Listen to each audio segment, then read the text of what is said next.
Now, Neil, you have a model where you are entirely sub crews with no internal crews, or I how don't does have that? any employee crews. It's all Yeah. subs.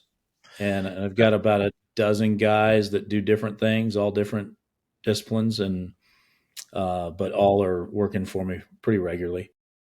And is that a pretty common model within the architect? Some of the bigger offices have employee crews. Uh, I think it's less common, but some of the bigger offices that have been established and around a little longer do. Yeah. Yeah. Do you see a place where you would start hiring internally, or is it kind of like this gives me the freedom I'm looking for with the sub crew model? Possibly. Hey, if you're in the Midwest, you're building a lot more decks than we build. I do build probably about 30%, 40% of my business this year has been decks, but I do a lot of concrete. I do a lot of roofs. So I'm using an electrician, a painter, a concrete guy, a mason quite a bit, all of that. And so a job might have 8 different subs on it. I don't have enough work for any of them to be employees. I'm close on my carpenter. I don't know that I'll ever have. Maybe I would for a mason someday. Uh, Maybe I could for concrete. I'd have to be really big to be able to have anybody full time except for a carpenter. And I'm probably close to being where that would make sense. I mean, it doesn't make sense unless you have work for them every day. Otherwise, you're making a mistake, in my opinion.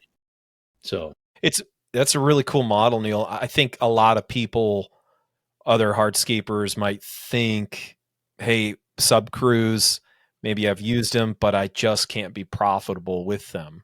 Can you kind of lean into how do you ensure profitability with sub crews and how you create the deal with them and such? So yeah. So I'm not sure I'm a good guy to answer that question. okay, I only know the one way I've done it. I love the economy of the model. I mean, as I've gone through guys and figured out who my guy was, if I don't like you, I don't have to fire you. I just don't call you again. yeah, it's pretty It's simple. great. You do a good job, I call you and give you more work. You do a bad job or we don't like each other, I don't call you or give you more work. It's an awesome model. And uh I say that harshly, but the guys that I have, they like me, and it's a two-way street where we're really working together. It's worked very well for me. Um I don't really know the economy of how much better that would be if I had an employee.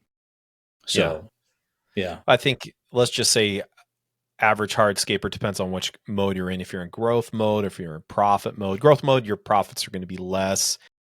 Most hardscapers I talk to, it seems that they're somewhere around 12 to 15% profitability at the end of the day, not gross, but net at the end of the day. Are they doing it turnkey then? Yeah. Yeah.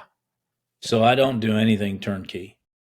Oh, really? All of it, I'm buying all the material, even for my mason. On my Yeah. hardscape, same way. I'm just paying labor. Just paying labor. That's it. Yeah, yeah. Wow. Wow. So I kick in a little extra for my mason, so he'll make all the crap disappear at the end of it.